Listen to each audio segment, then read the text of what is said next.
시대를 움직이는 MZ세대와 관련된 내용을 다뤄보려고 합니다. MZ세대라는 단어, MZ세대라고 할 수도 있을 텐데 많이들 들어보셨을 것 같아요. 최근 국내 소비 트렌드를 비롯해서 정치권의 주목을 받고 있는 이 세대에 대한 이야기를 오늘 좀 다뤄보려고 하는데요. 평론가님, 도대체 이 세대, 어떤 그 세대를 말하는 건지, 누구를 대상으로 하는 건지부터 좀 짚어주시죠.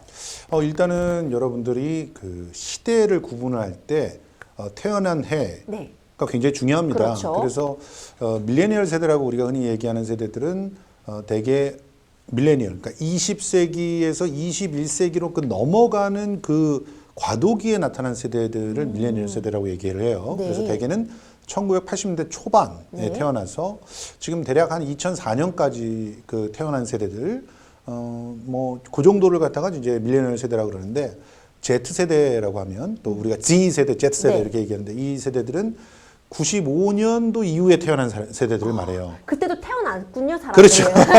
열심히 태어났죠. 그때도 태어난 거군요. 예. 그러니까 지금 뭐 보면 밀레니얼 세대와 Z세대는 이렇게 교차돼서 그 비슷한 시대를 살고 있는데, 그런데 밀레니얼 세대들은 80년대 초반에서 90년대 초반까지를 오히려 더 많이 지칭을 하고, 그리고 그 뒤에 태어난 사람들 중에서도 밀레니얼 세대의 특징을 갖고 있는 사람들이 있는가 하면 Z세대의 특징에 더 가까운 사람들이 좀 있는 거죠. 그래서 그런 세대들을 함께 이렇게 묶어서 MG세대라고 얘기를 하는데, 그렇게 얘기하는 이유는 이들이 뚜렷하게 네. 여러 가지 측면에서 특성을 보이고 있기 때문이고, 네. 이들의 특성들을 최근에 분석해서 거기에 대한 전략들을 세우는 게 하나의 기업의 뭐 어떻게 보면은 앞으로의 미래를 이렇게 좀 가늠할 수 있는 그런 상황도 되기 때문에, 특히 소비재 산업들을 하고 있는 그런 그 기업들에서는 MZ 세대들의 분석과 또 그들에 대한 전략을 세우는 데 혈안이 되어 있습니다. 그렇군요. 네. 말씀 주신 것처럼 지금 평론가님도 지적해 주셨는데요. 이 MZ세대, 이 Z세대와 M세대를 아우르는 이 세대의 특징 중 하나가 바로 소비, 이 키워드를 빼놓고는 설명을 할 수가 없을 것 같아요. 예. 좀 소비에 솔직하다는 평가를 받고 있고, 예. 좀 소비에 치중하고 있는 거 아니냐 이런 평가도 받고 있을 때도 있는데 좀 짚어주세요. 그런데 우리가 이 세대를 좀 이해하려고 하면 이 세대가 살아와서 성인이 되는 배경을 과정에서의 봐야 되는 그렇죠. 거죠. 그 과정에서의 중대한 사건들을 집중적으로 보셔야 됩니다. 그러면 왜 이들이 소비라든가 또 경제관념이라든가 그렇죠. 이런 부분에서 독특한 특성을 지니고 있는지를 알게 돼요. 네. 우선 밀레니얼 세대시잖아요. 어렸을 때 가장 충격적인 사건이 언제 있었던 사건인가요? 당연히 단연 IMF를 꼽을 수 있죠. 맞습니다. 지금 이 밀레니얼 세대를 보면요, 대개 80년대 초반에 태어나요. 그렇죠. 이들이 그 87년의 민주화 이후에 어떻게 보면 우리 세대들 중에서 가장 젊은 세대의 가장 민주주의적인 어떤 이상들을 눈으로 보고 몸으로 느끼면서 그렇죠. 자란 세대입니다. 근데 이 세대들이 또 2002년에 월드컵을 겪는 세대예요. 그러니까 희망적으로는 민주주의에 대한 이상과 네. 또 거기 민주주의로 양육이 되는 첫 세대. 그렇죠. 그러면서 2002년에 월드컵을 통해서 전 세계에서 대한민국이 이제는 꿀리지 않는 어떤 4강에 들만한 그런 나라가 됐다는 그런 꿈은 이루어지는 세대. 그렇죠. 이 세대로서의 그 경험들을 다 하고 있어요. 그런데 가장 비극적인 사건, 그 중간에 98년 IMF를 겪는다는 거예요. 그렇죠. 이게 무슨 의미냐면, 자, 민주주의의 거대한 그런 그 흐름 속에서, 그래서 90년대 초부터 시작된 대중문화의 빅뱅을 맛보면서 역사상 가장 자유로운 세대로서 그렇죠. 자라났어요. 이들에게 갑자기 어느 순간에 자기가 잘못한 것이 아닌데 가정이 해체되고 경제적으로 궁핍하게 되고, 또 이게 주로 중고등학생 때 이제 98년 그 이 시대를 겪기 때문에 엄청난 좌절을 갖다 맛보게 되는 그런 상황을 겪게 돼요. 그 상황 속에서 색다른 그런 경제 관념들을 갖게 되는 것이죠. 그리고 2002년에 월드컵을 통해서 우리가 굉장히 또 그 글로벌에 대한 어떤 그 기본적인 환상들과 또 실제로 해외여행 자유화를 갖다 맛보면서 자라난 세대인데, 2008년에 외환위기를 또 겪으면서 그렇죠. 또 한 번 거대한 위축들을 보게 됩니다. 그렇죠. 그래서 자기가 막상 사회에 나가서 뭔가 활동을 하려고 했더니 자기가 꿈꿔왔던 그런 삶을 절대로 살 수가 없는 거예요. 98년도에 우리나라 전체 일자리의 거의 3분의 1이 날아가 날아갔죠. 버렸습니다. 2008년도에 또다시 그 모든 구조조정들이 일어나면서 비정규직이 거의 정규직 수준을 갖다 맞먹는 그런 시대가 돼버렸어요. 2008년서부터 2016년까지는 비정규직이 마구 양산되던 시기였다고 봐도 과언이 아닌데 이때 경쟁을 하는 사람들이 돼버린 거예요. 이렇게 되면서 이들은 필연적으로 내가 경제적인 관념을 정확하게 갖고 정확하게 소비에 대한 나의 주관과 소신을 갖지 않으면 삶이 위태로워진다는 그런 경험들을 하고 자라는 세대인 거죠. 그 Z세대 같은 경우는 이런 충격들을 조금 더 어릴 적에 겪게 된 네. 그런 세대인데 그 어릴 적에 겪으면서 결정적으로 밀레니얼 세대와 엄청난 차이를 보고 있는 것은 이들은 SNS의 네이티브라고 하는 겁니다. 그러니까 이게 참 재미난 거죠. 솔직히 밀레니얼 세대 같은 경우는 그래도 인터넷이라고 하는 것이 훨씬 더 익숙한 세대예요. 아날로그적 환경에 대해서 충분한 경험들도 있고 그래서 아날로그와 디지털의 어떤 사이에 끼어 있는 그런 세대라고 본다면 그래서 낀 세대란 말씀하시잖아요. 근데 Z세대 같은 경우는 워낙 디지털화 돼 있는 세상에서 손바닥에 스마트폰이 올라와져 있고 그리고 날 때부터 SNS를 접한 그런 세대라고 볼 수 있기 때문에 이 두 세대는 같아 보여도 뚜렷하게 좀 차이가 나는 점들이 있고요. 그런 점들이 서로가 상호 보완을 하면서 지금 20, 30대들의 어떤 전체적인 문화를 만들어내고 있다. 이렇게 보시면 될 것 같은데요. 아까 소비 얘기하셨지만 이 소비를 보더라도 밀레니엄 세대하고 Z세대는 살짝 다릅니다. 다르군요. 밀레니얼 세대들은 훨씬 더 가치적인 부분에 이념이라고 표현도 할 수 있고 가치라고 하는 부분에도 표현이 될 수 있는데 이런 부분에 집중하는 소비 형태를 보입니다. 근데 Z세대는 훨씬 더 플렉스한 그런 세대죠. 그러니까 자기 스스로에 투자를 하고 자기의 만족을 더욱더 강조하는 세대인데 둘 다 겉으로 보기에는 자기가 좋아하고 혹은 의미를 두고 있는 것에 소비를 하는 그런 세대로 읽혀지는데 속으로 들어가 보면 밀레니얼 세대가 훨씬 더 공동체 지향적이다. 이렇게 볼 수가 있는 거죠. 이런 차이점들을 같이 발견하면서 오늘 이 시간들 한번 알아봤으면 좋겠습니다. 또 지금 평론가님 얘기에 너무 빠져들어서 들었던 게 뭔가 추억 여행을 한 그런 기분이었습니다. 예. 평론가님 말씀처럼 저희 세대가 또 돌반지 없는 세대로 유명해요. 맞아요. 왜냐면 다 금모으기 운동에서 IMF 때 다 내버렸죠. 냈었던 거고 이제 좀 대학 가서 좀 으쌰으쌰 해보려고 하니까 이제 2008년도에 예, 전 맞습니다. 세계적인 금융위기로 또 한번 좌절을 겪었던 그런 시기이기도 하면서 또 2002년에 그 감독이 월드컵. 생각나면서 예. 굉장히 저도 제 인생을 한번 이렇게 되돌아보는 그런 시간이 됐는데요. 평론가님 너무 재밌게 설명해주고 계셔서 지금 쏙쏙 이해가 됩니다. 근데 이런 특성이 M세대와 Z세대가 갖고 있다 보니 아무래도 이 세대가 주축이 된 게 바로 요즘 영끌 얘기를 안 할 수가 없거든요. 예, 이 영끌 얘기를 할 때도 우리가 조심스럽게 출발을 해야 되는 것이 이 세대들의 그러면 특징이 일단 굉장히 디지털 문화에 익숙하고 그리고 모바일 폰이 손에 들려져 있고 그리고 SNS를 통해서 적극적으로 소통을 그렇죠. 하는 그런 세대라고 말씀을 드렸잖아요. 그러니까 이들에게 있어서 정보는 이미 특정한 전문가가 갖고 있는 게 아닙니다. 그러니까 폰만 들여다보면은 세계 모든 것들을 한눈에 찾아볼 수 있는 그런 그 시대가 돼버렸고 이들은 거기에 대한 자신감이 있어요. 그러니까 본인들이 알고 있는 지식이 다른 전문가들이 알고 있는 지식들에 크게 뒤지지 않는다는 그런 자신감을 갖고 있기 때문에 본인 스스로가 책임지고 본인에 대한 어떤 그 소비의 선택들을 하는 것이죠. 자, 그런 상황에서 이들이 지금 현재 현격하게 불공정하다를 느끼고 있다는 것은 뭐냐면 이 시대를 전반적으로 그 얽어매고 있는 경제 구조 때문입니다. 네. 자, 경제 구도의 특성을 갖다 몇 개를 살펴본다면 외환위기 이후에 전 세계가 사실은 저금리 시대로 돌입을 해버렸죠. 외환위기를 극복하기 위해서 수많은 그런 어떤 구조조정을 거치면서 굉장히 많은 사람들이 양적 완화를 통해서 자신들의 나라를 구하려고 노력을 했단 말이죠. 그런 그 기저 속에서 전 세계는 초저금리 시대로 떨어져 버렸어요. 초저금리 시대는 우리가 대출을 쓰는 입장에서는 좋죠. 그렇죠. 그렇지만 뭔가 내가 갖고 있는 것들을 키워나간다는 상황에서는. 그런 측면에서는 너무나 제한적인 겁니다. 2%대의 예금을 가지고 저축을 왜 합니까? 저축을 하는 게 어리석은 시대가 돼버렸죠. 그런데 이들에게 저축해야 되라고 하는 얘기를 하는 거는 정말 문제를 잘못 파악하고 그야말로 이전 세대의 경험들을 강요하는 게 돼버리는 거죠. 그렇죠. 이들에게 있어서는요.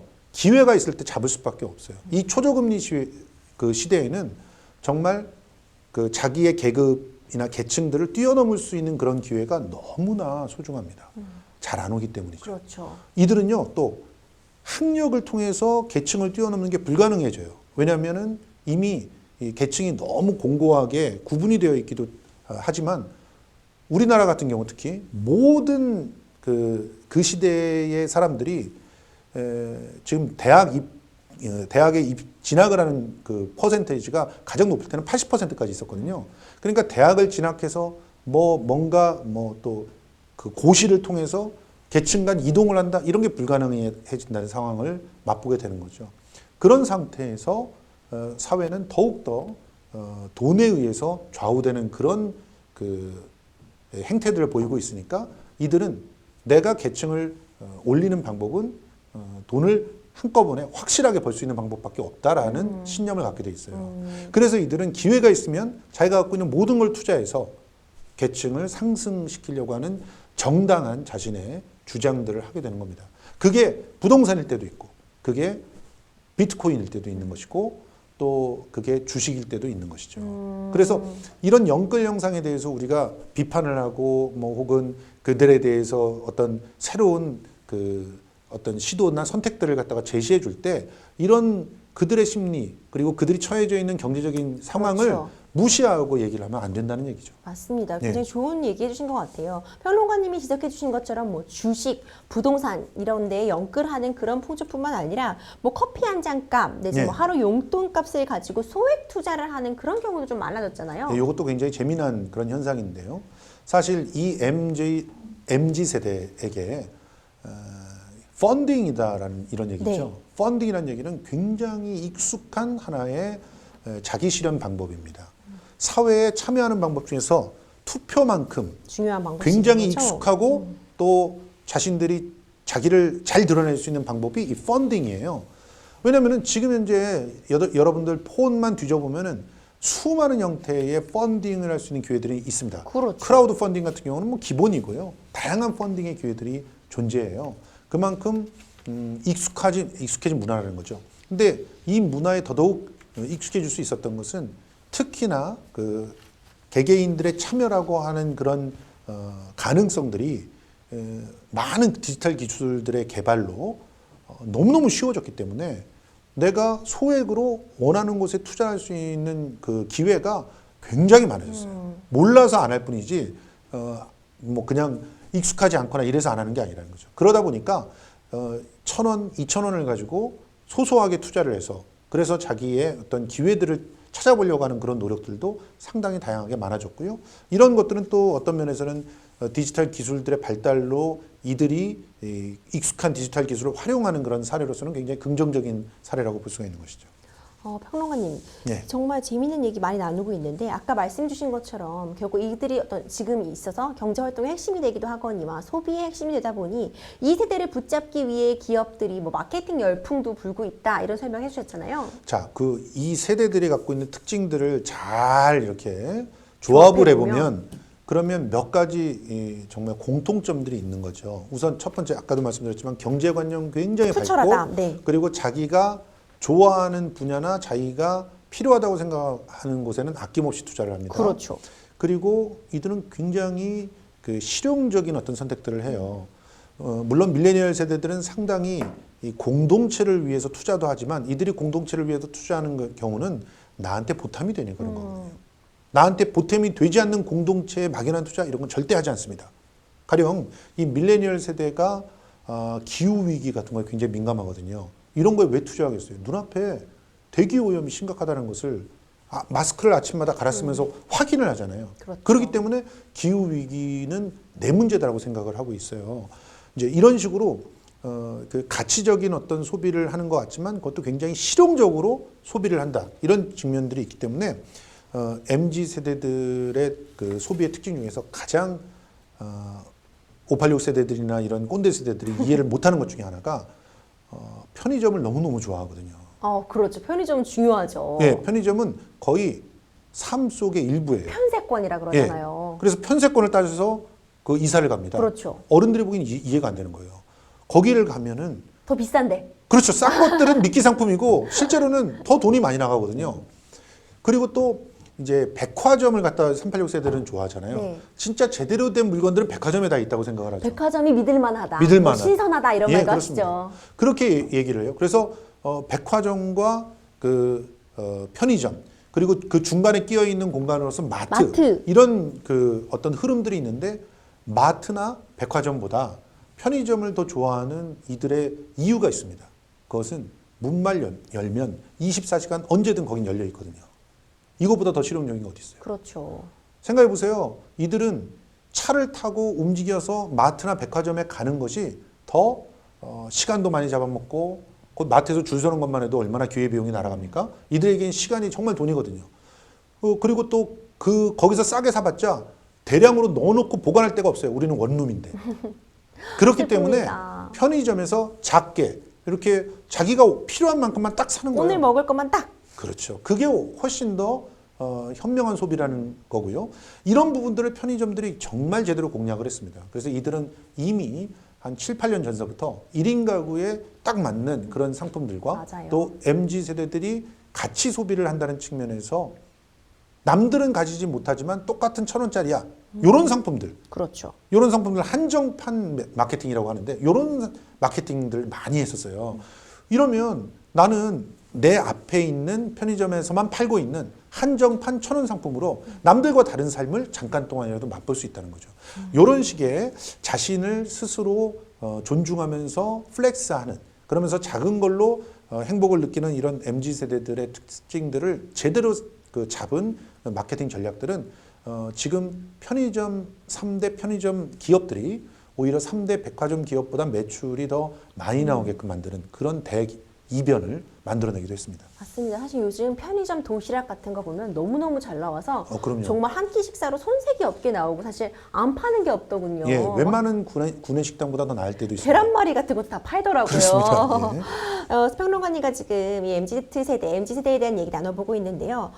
사실 MZ세대를 이해하려면 이 역사적 배경도 알아야 될 것이고 이들이 왜 투자에 몰입하게 됐는지 이런 부분 잘 짚어주셨는데 여전히 말씀 주신 것처럼 투자나 소비에 집중하는 이 세대에 대한 우려 섞인 시선도 있는 건 사실이잖아요. 이들은 탈권위의 시대에 살고 있어요. 그러니까 전문가들의 권위가 잘 먹히지 않는 세대입니다.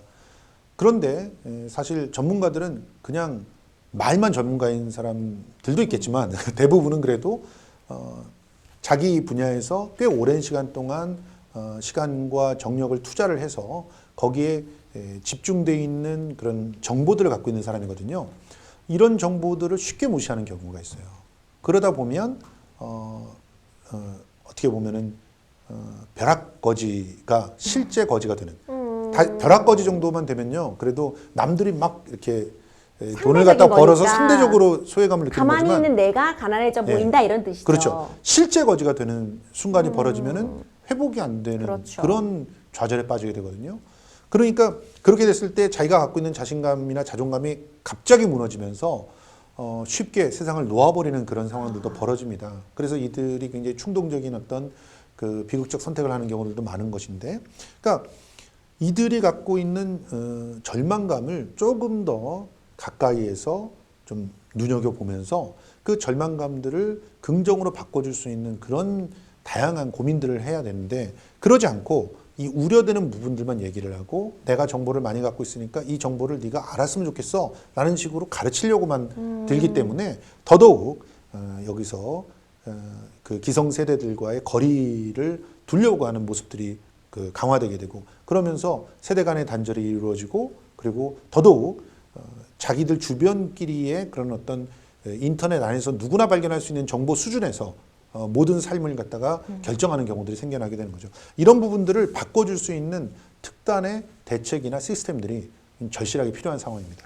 맞습니다. 이런 여러 특징을 갖고 있는 이 세대, 사실상 이 단어를 또 빼고 설명을 할 수는 없을 것 같아요. 저도 이거 정말 중시하거든요. 예. 어떤 소비 트렌드를 이끄는 것뿐만 아니라 사회 전반의 문화도 바꿔놓고 있잖아요. 예. 우리가 왜 워라벨이라고 하죠. 워크 앤 라이프 밸런스의 줄임말로 우리가 워라벨 하는데 이제 사실 많이 일하고 많이 버는 것보다 적당히 일하고 적당히 벌겠다는 이 주의기도 하잖아요.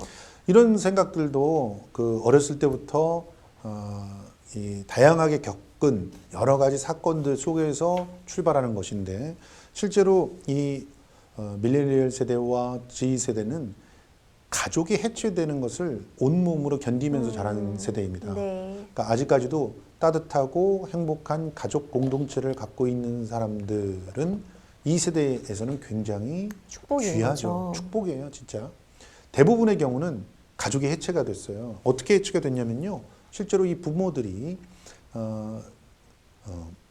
98년도 IMF를 견뎌내기 위해서 그때는 여자, 그러니까 아내들이 밖에 나가서 일을 더 하게 되는 상황들이 벌어졌죠. 그리고 심지어는 정면으로 직격탄을 맞은 그런 사람들 같은 경우는 아예 자식들을 부모나 혹은 보육원에 맡기고 자라는 그런 세대가 돼버렸어요. 그렇죠. 그리고 이제 2008년도에 또 한 번 외환 위기가 왔을 때는 이들은 그 투잡 이상을 뛰게 되는 상황이 돼버렸어요. 그 전까지는 맞벌이만 하면은 그래도 뭔가 위기를 막을 수 있었거든요. 그래도 부모들을 잘 보지 못하죠. 가정에서.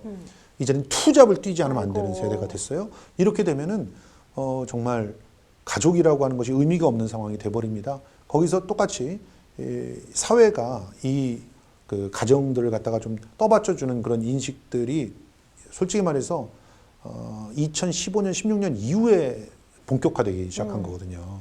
생각해 보세요. 그 이전까지 2008년, 9년 이때 이명박 정부 때만 해도 그때도 모든 책임은 가족이 우선적으로 져야 된다. 뭐 가족들에게 어떤 지원을 한다거나 하는 것은 모럴 해저들을 갖다가 야기하게 된다. 이런 얘기를 쉽게 했거든요.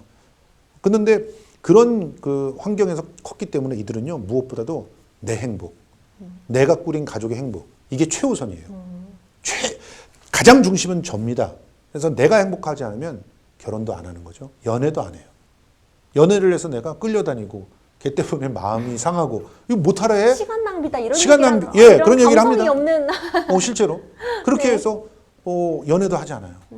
이 정도로 나를 중시하는 세상인데 그러면 당연히 회사에 가서도요 나한테 터치를 한다거나 내가 쉴 시간을 방해하는 거다거나 내가 나한테 투자하는 시간을 갖다가 방해하는 그런 식의 어떤 그 선택들이 강요된다면 차라리 회사를 그만두는 그런 일들이 벌어지는 거죠. 그러니까 이 공직사회 등등도 뭐 이 워라밸 열풍 뭐 이렇게 얘기를 하는 건 어떤 면에서는 피상적으로만 보고 얘기하는 거고 이들이 자기 스스로를 지켜내기 위해서 최선을 다해서 발버둥 치는 것들 때문에 생겨난 그러한 변화들을 좀 더 민감하게 보고 거기에 걸맞는 시스템들로 지금 변화하고 있는 그런 상황이다라고 이해를 하시는 것이 훨씬 더 좋지 않을까 생각이 듭니다. 아, 그렇군요. 평론가님, 사실 아까도 말씀해 주셨어요. 저희 이 세대가 아날로그와 디지털의 가운데 이 변환점에 있는 세대다 말씀 주셨는데 저만 해도 어렸을 때 친구 집에 전화 걸려면 처음에는 친구 집에다 전화를 걸어서 그렇죠. 어머님 안녕하세요. 예. 누구 친구 뿅뿅이 친구 주혜입니다. 예. 이렇게 하던 걸 배웠다가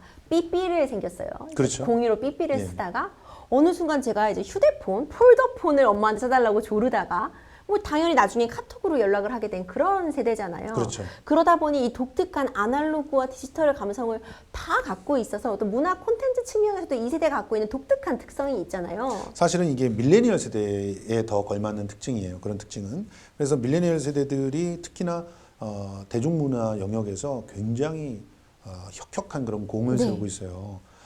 예를 들어서 응답하라 시리즈라든가. 너무 좋았습니다. 예, 저. 그리고 지금 현재 만들어내고 있는 레트로 열풍들 그리고 또 뉴트로 열풍들. 그렇죠. 이 열풍은 사실상 밀레니얼 세대 쪽이 만들어내고 있는 그런 흐름들이고요. 어떻게 보면 G세대들은 이 G세대들은 더욱더 디지털에 특화되어 있는 세대이기 때문에 훨씬 더 디지털적으로 사고하고 디지털적으로 만나고 디지털적인 문화들에 더 익숙하고 그것에 낙관하고 있는 그런 시대거든요. 그래서 아날로그 세대가 갖고 있는 그 특별한 감성이나 이런 부분에서 뭔가 가치를 재발견하기보다는 디지털이 갖고 있는 낙관적인 미래에 대해서 훨씬 더 신뢰하고 있는 사회인데 그러다 보니까 요런 이 세대들의 특성들이 이 독특한 그 굿즈 문화 같은 것들을 만들어내는 거죠. 실제로 이 아날로그를 전혀 경험해 보지 못한 그런 이 그 G 세대들, 이 G 세대들은요 아날로그 관련 상품들이 정말 신기한 자기는 정말 이해를 하지 못하는 그런 신기한 새로운 상품이 됩니다. 그렇죠. 민속촌에서 나온 것 같은 그런 상품인 거죠. 민속촌에서 나왔는데 다 되는 거예요. 뭐가 우리는 작동이 되는 상품인데 민속촌에서 예를 들어 절구, 방아 이런 거 찍어보면서 너무 신기하잖아요. 너무 좋아했죠, 저도. 네. 그 감성. 그렇지만 그렇게 피곤하게 다시 돌아가고 싶지는 않죠. 그렇죠. 너무 힘드니까. 근데 이 아날로그 시대 끝물에 특히 밀레니얼 세대들이 마지막으로 접했던 그런 제품들은 충분히 어느 정도 적절한 그런 그 공력을 갖다 좀 드리고도 나만이 갖고 있는 차별화된 그런 그 소비라는 기쁨이 그렇죠. 굉장히 그거를 갖다 키워주거든요. 그래서 이 MZ 세대들은 어떤 면에서는 서로가 약간은 다른 경험을 갖고 있지만 비슷한 어떤 그 뉴트로의 그런 굿즈들에 대해서 열광을 하고 있는 게 아닌가 이렇게 생각이 듭니다. 사실상 이 세대의 영향력이 우리나라뿐만 아니라 전 세계적으로도 사실 굉장하잖아요. 그렇죠. 사실은 우리만 똑같은 이런 일들을 겪은 게 아니라 전 세계가 우리한테는 이제 그 IMF라고 하는 그러한 아픔들이 있었지만 그 IMF라고 하는 게 어떻게 생겼는지를 이렇게 자세히 들여다보면요, 실제로 그 서구 사회에서도 이때 당시에 거대한 격변들이 있었어요. 일단은 소련이 붕괴된 이후에 독일이 통일이 되고 이러면서 생겨난 유럽 사회의 어떤 불안이라든가 뭐 어떤 미래에 대한 어떤 불신 이런 것들이 굉장히 암울한 그런 그 세기 말의 어떤 풍광을 만들어냈었거든요. 그런 풍광이 그 속에서 자라난 젊은 세대들은 지금 밀레니엄 세대랑 비슷한 그런 소비 행태를 보이거든요. 그래서 그들도 그 세대를 밀레니얼 세대라고 얘기를 해요. 그래서 그 세대들이 독특한 그런 경험들을 또 가치 지향적인 그러면서 실용적이고 또 자기 가족에게만 이렇게 딱 집중되어 있는 그런 형태의 그 개념들을 전 세계적으로 확산시키고 있거든요. 그래서 거기에 관련되어 있는 다양한 상품들이 지금 전 세계적으로 사랑을 받고 있습니다. 실제로 어떤 분들은 K-팝과 관련되어 있는 이 문화를 미국에서 적극적으로 소비하는 것, 또 K-드라마나 K-컨텐츠들을 적극적으로 소비하는 게 이 MZ 세대들 때문이라고 분석하는 사람들도 있어요. 왜냐하면 이 MZ 세대들이 정말 완전히 해체된 상태에서 강력한 그런 어떤 그 갈구만을 가지고 만났던 이상적인 가족의 모습이라든가 이런 것들이 K-드라마에는 있거든요. 네.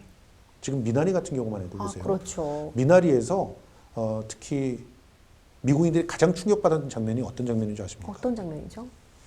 이제 할머니가 사고를 해서 창고가 다 불타버리잖아요. 근데 그 불을 모든 가족들이 함께 끄죠. 그리고 나서 지쳐서 마루에서 다 같이 쓰러져 자는 장면이 나옵니다. 근데 이 장면을 가장 충격적으로 보거든요. 일단 바닥에서 자고. 그렇죠. 그들한테는 이게 있죠. 온돌 개념이 없기 때문에 그렇죠. 바닥에서 잔다 잔다. 이렇게 생각이 들죠. 바닥에서 남녀를 가리지 않고 온 가족이 다 한꺼번에 자잖아요. 그거는 모두가 동등하다는 것이고 그렇죠. 모두가 하나라는 것입니다. 그 장면에서 미국 사회를 치유할 수 있는 가능성을 봤다는 건데 K-팝이나 K-컨텐츠들은 바로 이렇게 그들은 오래전에 폐기 처분한 것 같은, 그렇지만 실제로는 인간다움의 본질을 회복시킬 수 있는 그런 원칙에 계속적으로 호소를 하거든요. 그런 메시지를 계속 내요. BTS가 얘기하는 것들 보시면 BTS가 얘기하는 메시지들은 전부 나랑 똑같은 우주가 내 옆에도 있다는 사실을 깨달으라고 얘기를 하고요. 그런 우주와 우주가 서로 소통해야 전체 우주가 된다고 얘기를 하고 있거든요. 그런 얘기들을 그 어떤 서구의 뮤지션들이 얘기를 합니까? 그것도 BTS만큼 호소력 있게. 마찬가지로 K-드라마나 K-영화들에 늘 얘기하고 있는 건 계층 간의 이 엄청나게 갈라져 버린 이런 상황들을 깨고 실제로는 공동체가 이게 혈연이든 뭐든 서로가 서로를 하나의 가족으로 인정하는 그런 공동체를 회복하면서 이게 이루어진다는 사실을 계속 얘기를 해요. 그러니까 그걸 보고 이 밀레니얼 세대들이 자기가 생각하는 공동체와 가장 가까운 그런 공동체들을 거기서 발견을 하기 때문에 그런 소비가 늘어난다는 거거든요. 이런 부분들이 전 세계적인 어떤 새로운 영향력, 특히 MZ세대가 만들어내는 영향력을 반증하고 있다 이렇게 볼 수 있습니다. 그럼 이렇게 사회문화적 영향력이 크니만큼 사실 정치권에서도 이 세대를 딱 겨냥해서 표심 잡기에 또 혈안이 되어 있잖아요.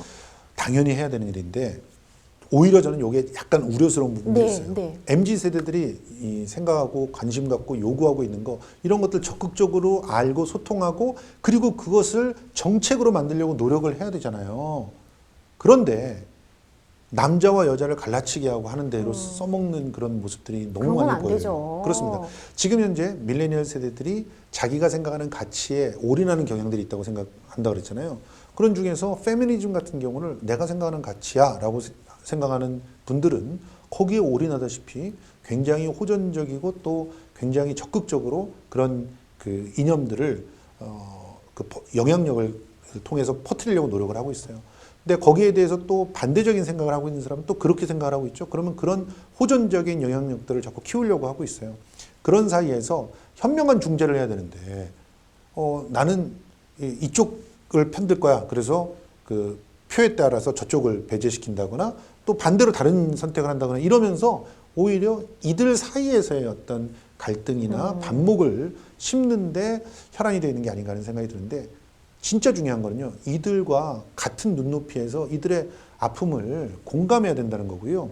그리고 그 공감 속에서 그들이 좀 보호받을 수 있는 그런 사회적인 시스템들을 함께 만들어 나가는 게 중요하다는 건데 그렇게 된다면 우리 사회가 좀 더 뭐랄까요 실용적이면서도 또 미래지향적인 그런 시스템들을 갖게 되지 않을까 하는 생각들을 해봅니다.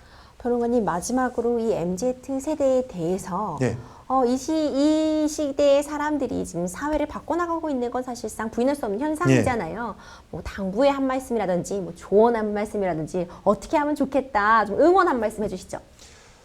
뭐 이미 이 세대 많은 분들도 알고 계신 것이지만 세상은 다 연결되어 있다는 건데 나는 폰을 통해서만 연결되어 있다고 생각하는 분들이 너무 많은 것 같아서 맞습니다. 안타깝거든요. 실제로는요.